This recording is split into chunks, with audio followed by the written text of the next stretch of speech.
political panel now to talk president-elect nominations as well as this latest news. Politics writer at The Atlantic, Molly Ball, Republican strategist, CNN political commentator Kevin Madden, and associate editor at The Hill, A.B. Stoddard. Perhaps just with this news, I want to get your reaction to this.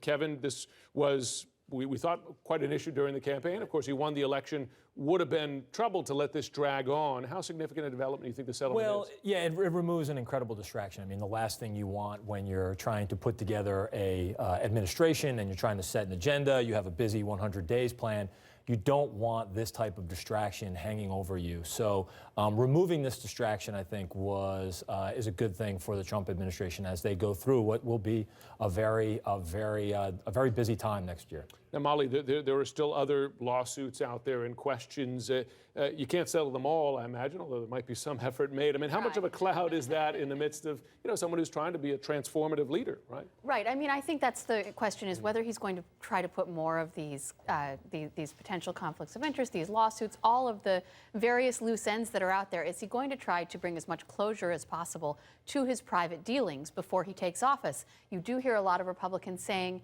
and the Wall Street Journal saying today, we need him to be able to devote all of his attention to the presidency. That means getting rid of all these distractions, getting rid of these questions about family entanglements and business entanglements that, even if he thinks they don't affect him, are going to continue to raise questions as long as they're still out there. Well, and AB, it's not just the lawsuits, right? I mean, you still have multi-million-dollar, billion-dollar businesses. You have this question of a blind trust. We've talked to ethics lawyers and say giving it to the kids doesn't really give you the separation you need.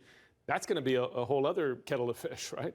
Right. That is really the biggest issue that they're ignoring. I mean, we've seen them try to change the narrative this week from, do you only get the job if you're a Trump loyalist, to we're talking to every enemy we've ever made. We're open book here.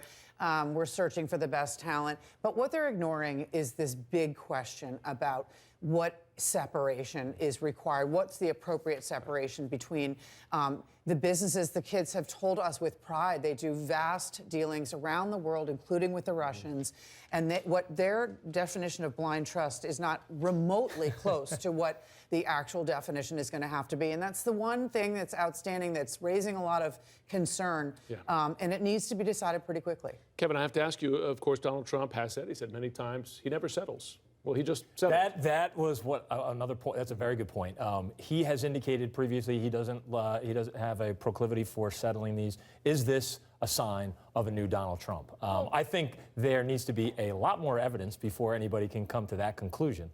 Donald Trump also has a long career of settling lawsuits, right. So that was never actually true. That was never right. actually the case. But Donald Trump's entire campaign was an exercise in shattering norms, in taking the unwritten rules of politics and defying them. There was no actual law that said you had to release your tax returns, even though a lot of people expected it. He shattered that norm. Now that he's going to be president, does he suddenly decide to abide by those unwritten rules, or does he feel so validated by his success that he says, no, I don't have to do any of those things that you guardians of propriety claim I have to do?